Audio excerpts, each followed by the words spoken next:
Not designed to give us what we need. Life was designed to give us what we deserve. We do not reap a harvest in the fall because we need it.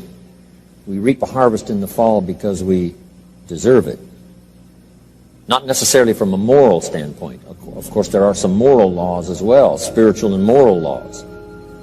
But just the basic laws that simply say if you wish to reap, you must plant.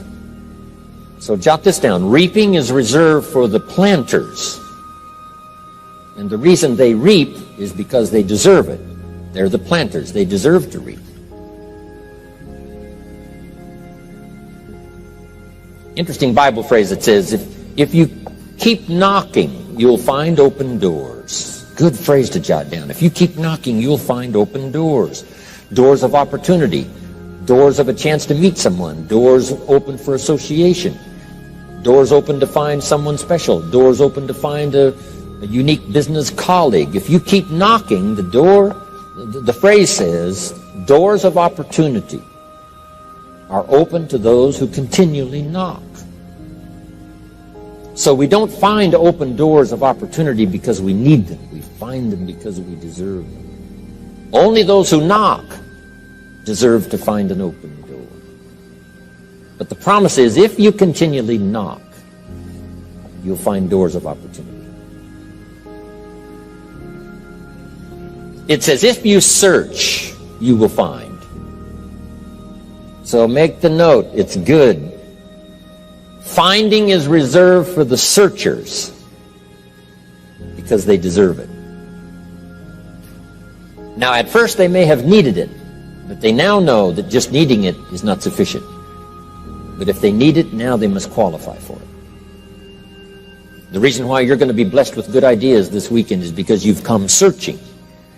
You've gotten on an airplane to come searching. Got in your automobile to come searching. You got here searching. Now you're ready to receive.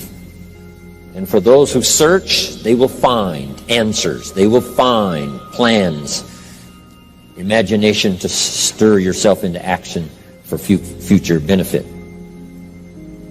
So if you search, to find a good idea, you must go looking, go searching. You've got to go to church. You've got to go to class. You've got to go to the seminar. You've got to go to the library. You've got to go to the books if you wish to find. Rarely does a good idea interrupt you. Rarely. But if you will search, you will find. So we get not what we need, but we get what we deserve. It says if you ask, someone has an answer. If you keep asking, the answers belong to you, because by virtue of asking, you have qualified. So we don't get what we need, we get what we deserve. The mother on welfare should be taught in some small manner that hopefully she can begin deserving the welfare check. Not getting it because she needs it, but now starting to get it because she deserves it.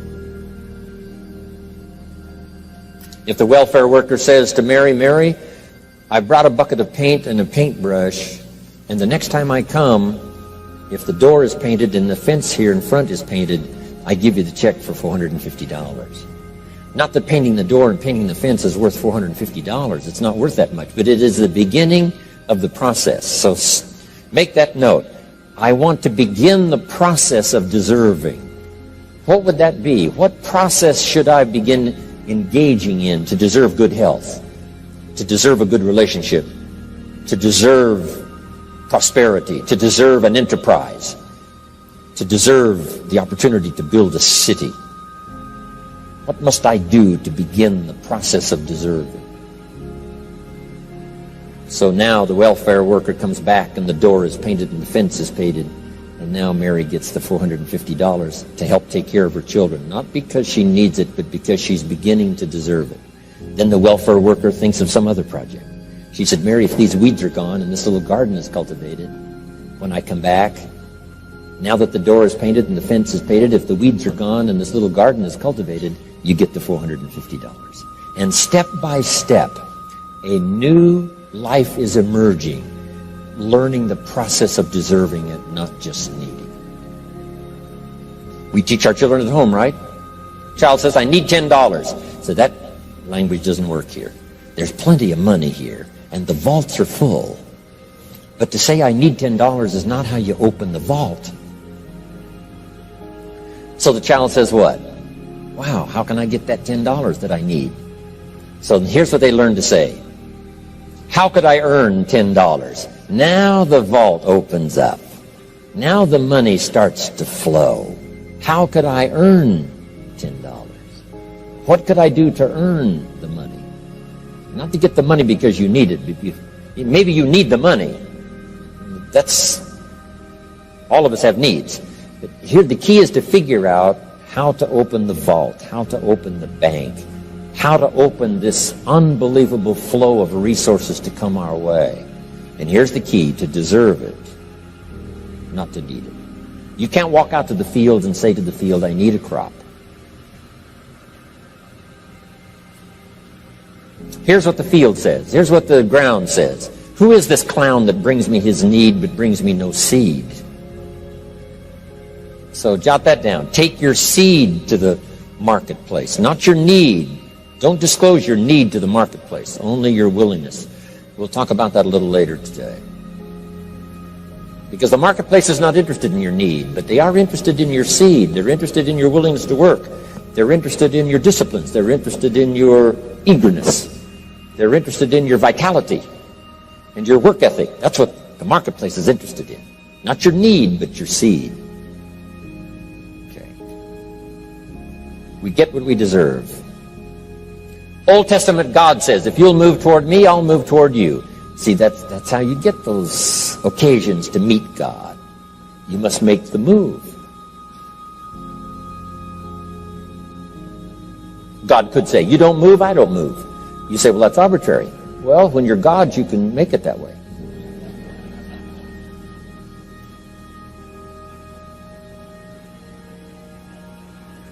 So, the law says if you wish to receive. Now let's talk about enlightened self-interest. If you wish to receive.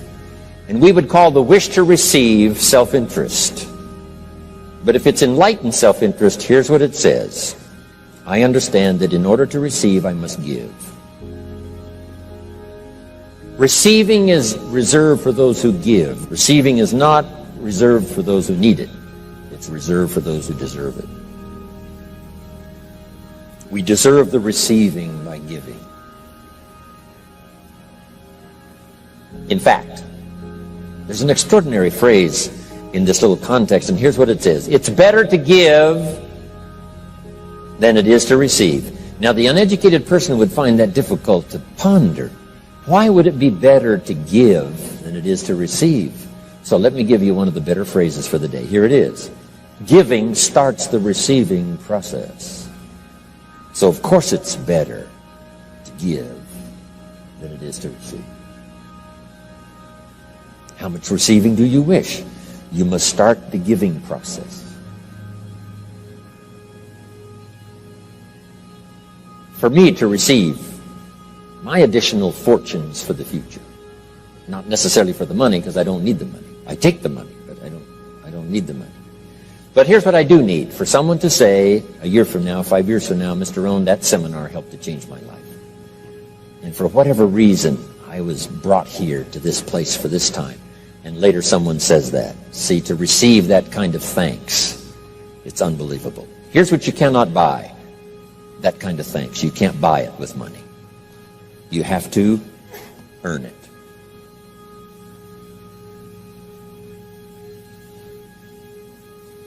Now, let's expand a little further now. It's called the law of riches and wealth. In our own self-interest, if we wish to be rich and wealthy and prosperous and healthy and all the valuable things we can think of for the human experience, how could we get there? It's understanding the law of enlightened self-interest and the law of deserving. The question was asked in the Bible, how can we be great? What is the key to greatness?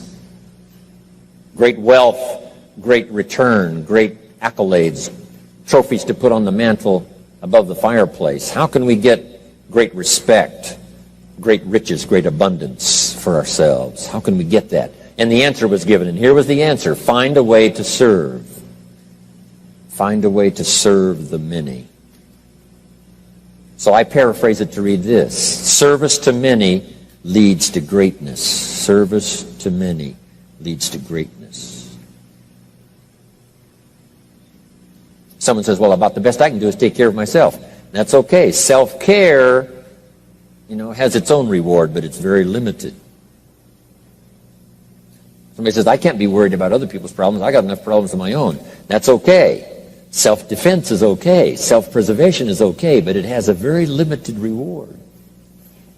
If you wish to change that into abundance and prosperity and uniqueness, then here's what you must do. Help solve other people's problems. Help find answers for someone else, not just for yourself, but for someone else. And in that kind of service, you now begin the process of greatness.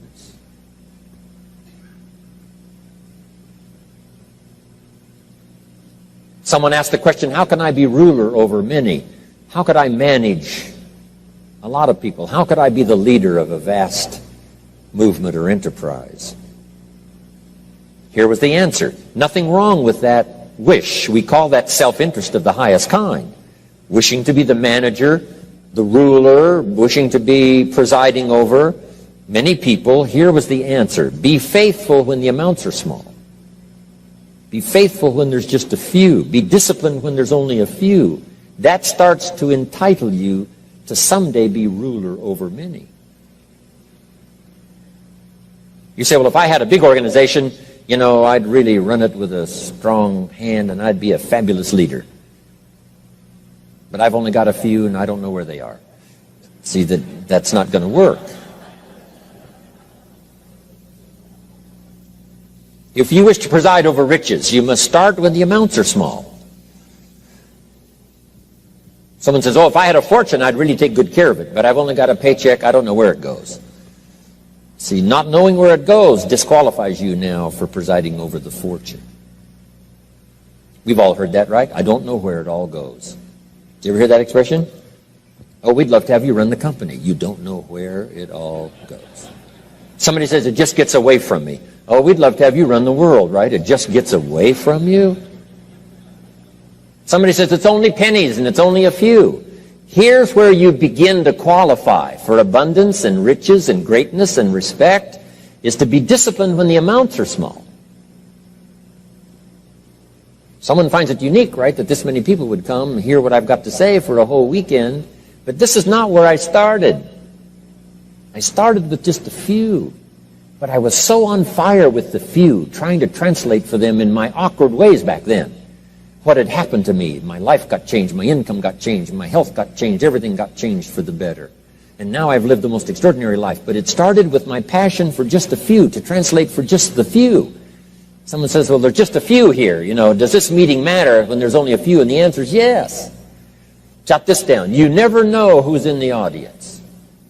Whether it's a few or 1,000 or whatever. But you got to be faithful when there's just a few. Tell your story when there's just a few. Be just as passionate about ideas that can change someone's life when there's just a few. Now you begin. You're not fully qualified, but you begin the qualification to someday speak to many. Someday preside over a vast crowd. Someday be the manager or the leader of millions. It starts in those early days to deserve it. Now, jot this down. Also give yourself a chance to change. Some things I held on to that I thought this was it. I'm telling you, after a while I gave it up, found out it wasn't it. So give yourself a chance to change. Refine your philosophy. Refine your direction. If you'll give yourself a chance to do that, here's what will happen down the road a ways. A new door will open that you haven't discovered before. Give yourself a chance to change. Reevaluate.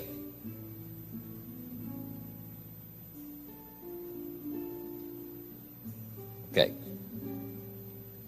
So let your library be a testimonial of your dedicated interest in accelerated personal development, that you will read whatever you have to read, you will hear whatever you must hear, and you will watch and see whatever you must see. in order to make your life refined and worthwhile and achieve all of your purposes. That's what I want this stopping station to be these 3 days. Just to come here and sit for a while and listen and ponder and take notes and work hard and see if you can't absorb, get all that you possibly can here so that it will start to refine your life even before you get on an airplane and fly back to wherever you came from, before you get in your car and drive away.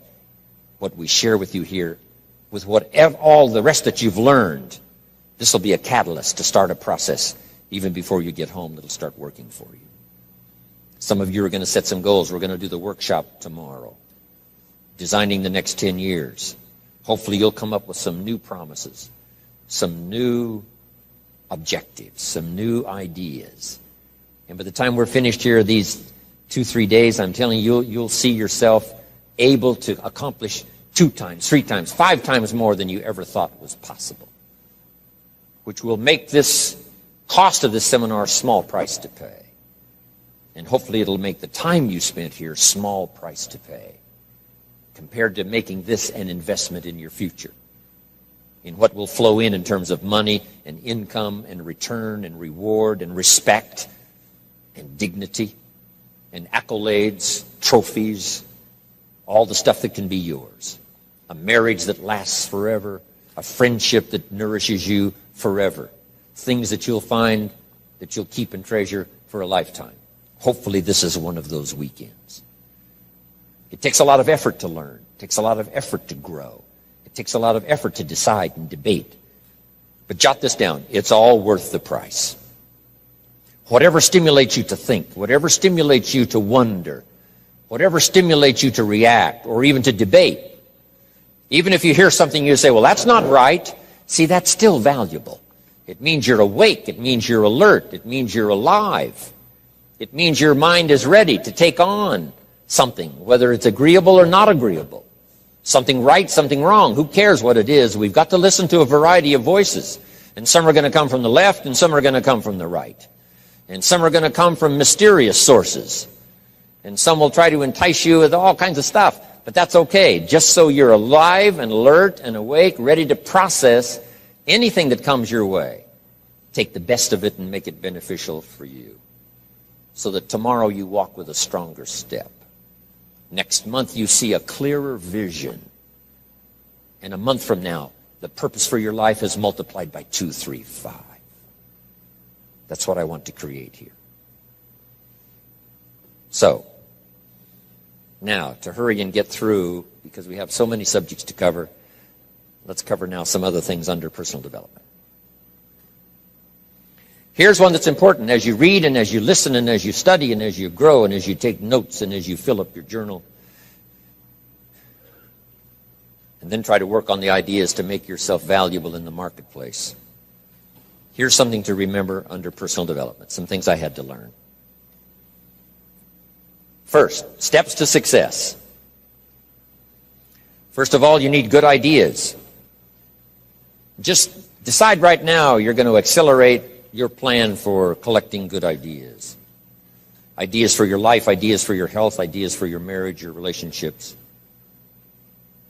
Ideas that stimulate. One idea sometimes leads to the next, needs to the next. And the 4 or 5 ideas in the future that really thrust acceleration into your life, you couldn't have gotten unless you went through the first one and the second one and the third one. Next, you need good plans. We're going to talk about time management and game plans tomorrow. You need a good health plan. Traveling around the world, you can imagine the kind of health plan I have to have. If I didn't have a superb, extreme, got to underline the word extreme, if I didn't have a superb, extreme health plan, do you think I could travel all over the world? People look at my calendar and say, impossible. I'm the only one that can do it. Everyone else is too young. Incredible. But I've got to be extremely healthy. I can't let up at all in terms of diet and nutrition, exercise, all that stuff in order to stay healthy. So a good health plan, a good family plan. Here's a good one, a good marriage plan. Some people just go along married with their fingers crossed. You've got to have a better plan than that. Some are whistling in the dark, hoping everything will work out. Not a good plan. You need a good plan for how to use the day. We'll talk about that tomorrow. Best kept secret of the rich. How to use your time. A good plan to meet the right people over the right amount of time to stimulate your life. You need a game plan for lifestyle. We'll talk about that later. So to succeed, we need good ideas and good plans. Here's the next. We have to learn to handle the passing of time. Because all of this takes time to learn, to grow, to change. Getting through the seasons takes time. The spring has a certain amount of time. The summer has time. The harvest has time. The winter has time. Learning to handle the passing of time. Jot this down if you're involved in business. You've got to give your project time. You've got to give your people time. Give people a chance to learn, chance to grow, chance to change.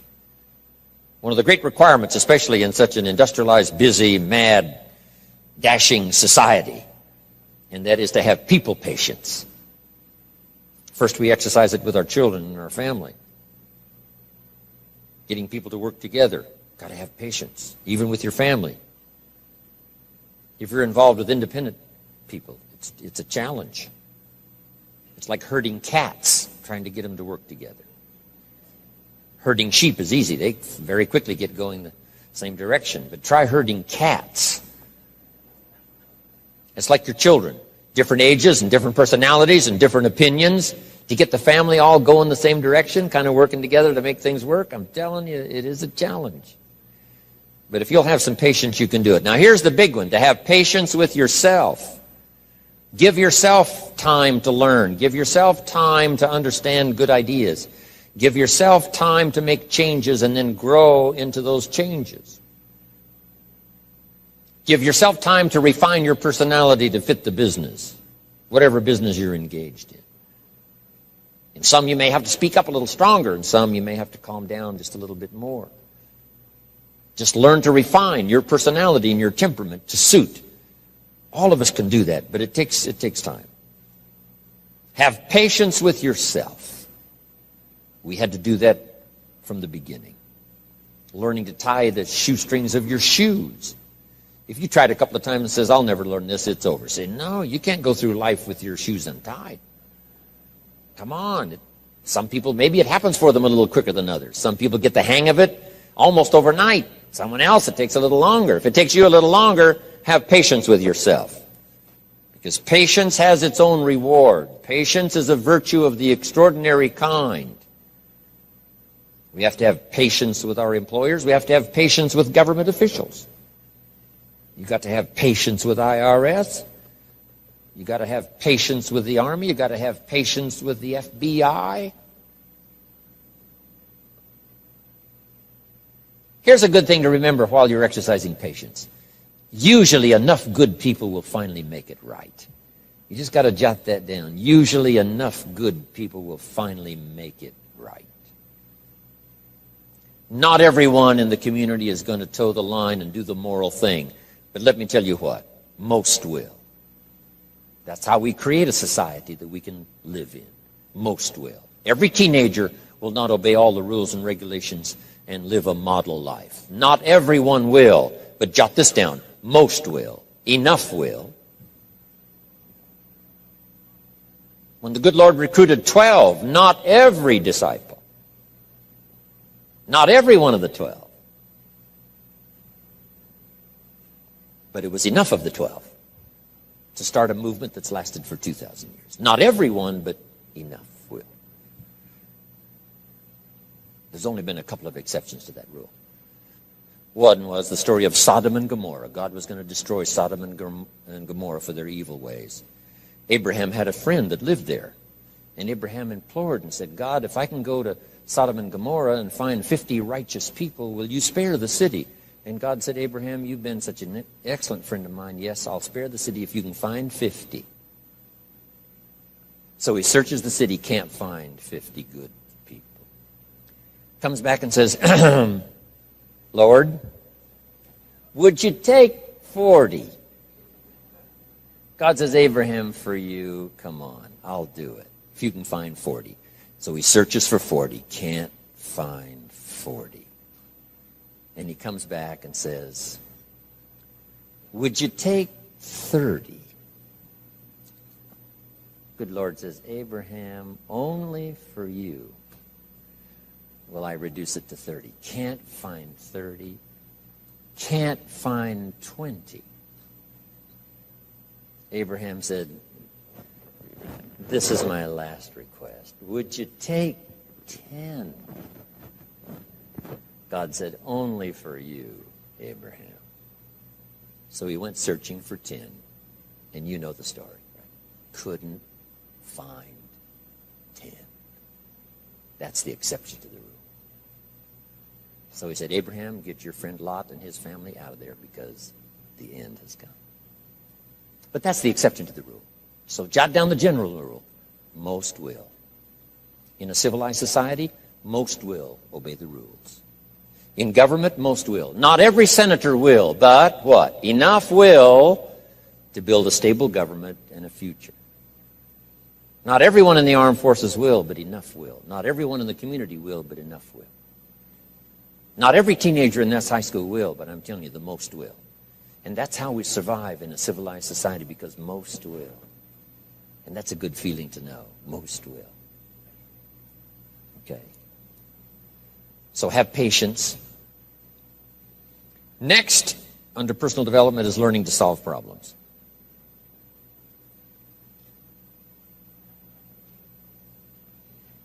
By the way, having patience with the seasons takes time to develop the crop. You can't plant the seed, dig around it in a few days saying, where is it, where is it? And you can't really help. All you can do is nourish. Some people plant in the spring, leave in the summer. Just haven't got the patience to last. So next comes solving problems. Business problems, family problems, personal problems, financial problems, emotional problems. There's all kinds. Here's a good idea I found in solving problems. Every once in a while you've got to, I haven't got it here, but I can just describe it for you. Take a piece of paper, put a line down the center of the paper, and on the left side describe the problem. So just jot that down. A piece of paper in half, on the left side describe the problem. Sometimes it's a good idea to take a problem out of your head and put it on paper. We'll talk a little bit more tomorrow about how to think on paper. This is one of the ways to think on paper. Our mind usually is too busy sometimes to sort things out. So if you take it out of your mind, put it on paper, what is the problem? And you should describe to the best of your ability what the problem is. And then ask this question, is that all of it? Because if you're going to prescribe something for the problem, you need to know what all of it is. When you've got it all listed, on the other side now of the paper is called answers and solutions. The problem on one side, answers and solutions on the other side. And now let me give you 3 questions. 3 questions that can help solve most any problem. Here are those questions. Number 1, what could I do? So just jot that down. What could I do? Then you start developing what we call working papers. And the working papers consist of making a list of the things you could do to solve this problem. Number 1, and you say, well, number 1 would take too long. I can see that right now. Let's go to number 2. Maybe that's the answer. Number 3, no, that isn't it. And let's say you've got several points now and you've done your best to try to solve the problem yourself and you can't solve it yourself. Here's the second question. What could I read? Maybe somebody spent a lifetime researching the problem you've got, and they've got some excellent answers from a lifetime of research. Maybe in your own journal you've taken notes before on something. You say, hey, I remember a class I took. Seems like there were some answers there, so you go back, do a little research. So under number 2 is research. And if you search, what? You will find. If you research, you will find. Search and research.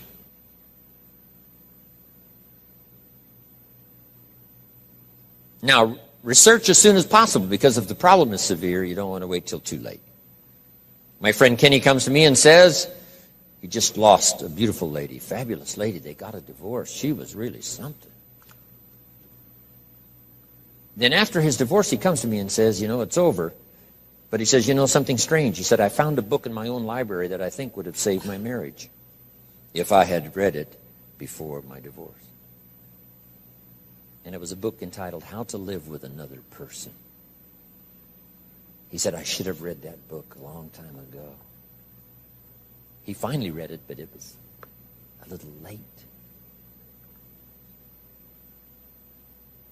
It's like reading a book on nutrition after you've had a heart attack, right? I mean, that's good. That is good.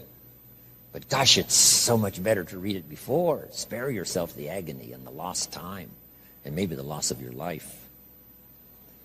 Now, if you tried to solve it yourself and you can't solve it and you've researched and it doesn't seem like you've got the answer, here's number 3. The third question is, who could I ask? Is there someone around me that might have the answer to my problem? Now, under that, put this. Don't ask first now. Try to solve it yourself. Develop some working papers. What you think you might do, that still isn't it. Here's some books I've read. This guy's crazy. This guy, no answers. Haven't got it. Now I ask. But if you now can show your working papers to who you ask, you can't believe how swift the answer will come. All of us have heard this, but let's remind ourselves one more time and put it in your notes. We all love to help people who, first of all, try to help themselves. Back to the philosophy of deserve. I've tried to work it out, haven't got the answer. Maybe you can help me. Somebody is very willing to help you if they know you've tried first to help yourself. It works that way with our children, right? My daughter Linda, before she got married, used to travel a lot. She comes to me and said, Daddy, I'm headed for Thailand. I said, wonderful. She said, I've saved up my money. I said, fantastic.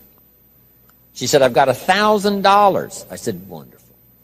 She said, the kids wanted to go here, wanted to go there. I didn't go. They wanted to buy this, wanted to buy that. I didn't buy. I got my money put aside, $1,000. I said, Linda, unbelievable. You must be my daughter. That's fantastic. Now, she said, to make the trip, I only need a couple of thousand more. An easy 2,000, right? But she knew she couldn't get the whole 3. But she knew that if she worked hard to the best of her ability and put that first 1,000 together, the next 2 was easy, right? Okay. So, develop your working papers. Do your best to solve problems. Here's why you try to solve it on your own first. You need the mental and emotional muscle. You need the discipline. If you just quickly go to the answer, somebody that's got it, now you're not developing the muscle. You're not developing the discipline to solve your own problems, because there may come a day when there's no one else to ask. So you need the rhythm of learning, the rhythm of trying, the rhythm of seeing if you can do it first to build the emotional, mental muscle.